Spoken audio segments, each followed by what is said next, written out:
Hello everyone, and welcome to the next edition of the Holland Office Museum's Artifact video series. My name is Ryan Duffy and I'm the director of the museum. And this week we're going to talk about an early immigrant to Batavia who went on to have a rather successful business career, but was also ingenious in the field of tool making and inventions.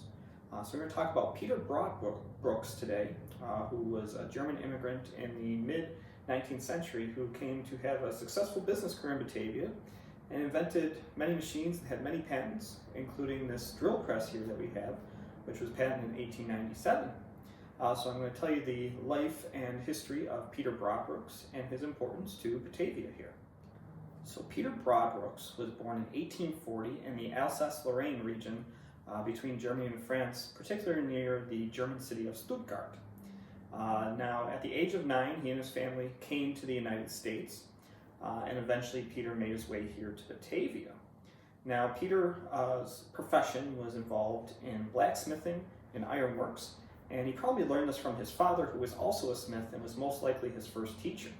Peter also learned the blacksmithing trade from many of the other blacksmiths that transferred to the United States from the Alsace-Lorraine region, and were very familiar with each other. By the 1860s, Peter Broadbrooks was able to establish his own shop, and his first shop was a stone structure that he built on Exchange Place, which for those today in Batavia would be the Save-A-Lot parking lot. And he operated his first business out of there dealing with his blacksmithing trade. However, by the time Peter made it to Batavia, he has actually not been able to learn any English yet, and his first goal, once opening a shop in Batavia, was to become more accustomed with the local culture and actually taught himself how to read and write and speak English. By the 1870s, Peter actually needed a new home for his business, so he built a brick structure on Ellicott Street right next to the Fisher Agricultural Works. However, by the time things went on, he would actually move again his business, and the one he'd be most well known at would be on the east side of the Walnut Street Bridge, just over the creek. Now, Peter was an avid inventor and was always looking to improve on his tools needed for his business, and he actually went on to invent a lot of tools, or at least improvements on tools, and actually received several patents. This went on to include metal shears, hole punches, clamps, drill sets, and vice grips, among many other things, as he was always trying to come up with new ways to improve his work.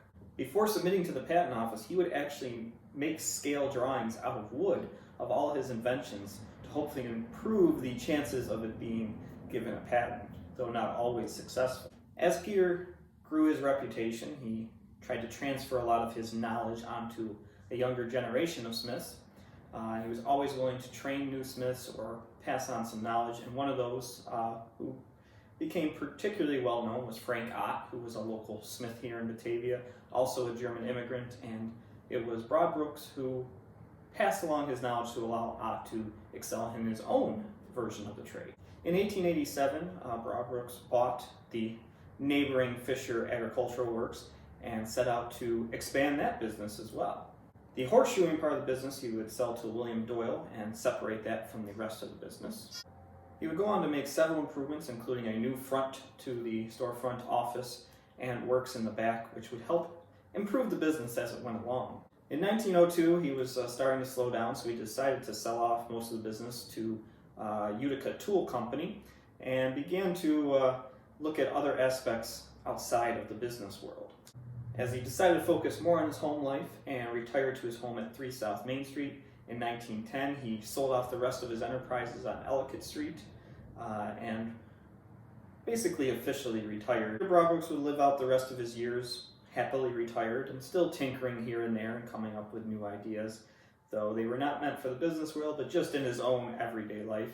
And he would pass away on February 4th, 1929 at his home and would be buried in Elmwood Cemetery. But he was probably one of Batavia's best known inventors, and you can see his works throughout a lot of different machines, and avid farm tool collectors know the name of Peter Broadbrooks, and fortunately we still have one of his pieces here, this drill press that I mentioned earlier. So Peter Broadbrooks still left his mark, even though maybe the name is not so familiar to everyone else. Well, I hope you enjoyed this edition of the Artifact video series and learned a little bit more about Peter Broadbrooks and his inventions in Batavia. If you like this video, be sure to give it a thumbs up or even subscribe to the channel, as it gets you notified even quicker and helps us out a little bit in the end. And as you're going through our videos on our channel, be sure to check out the rest, as we're approaching 150 in the Artifact video series. But we also have other videos of some of our guest speakers and other things that we have presented in the past, so be sure to check that out. But as always, the best way to learn more about any of the topics we cover in this is to come by the museum and see the things for yourself, and we'll be sure to share even more information for you than what's in these short videos.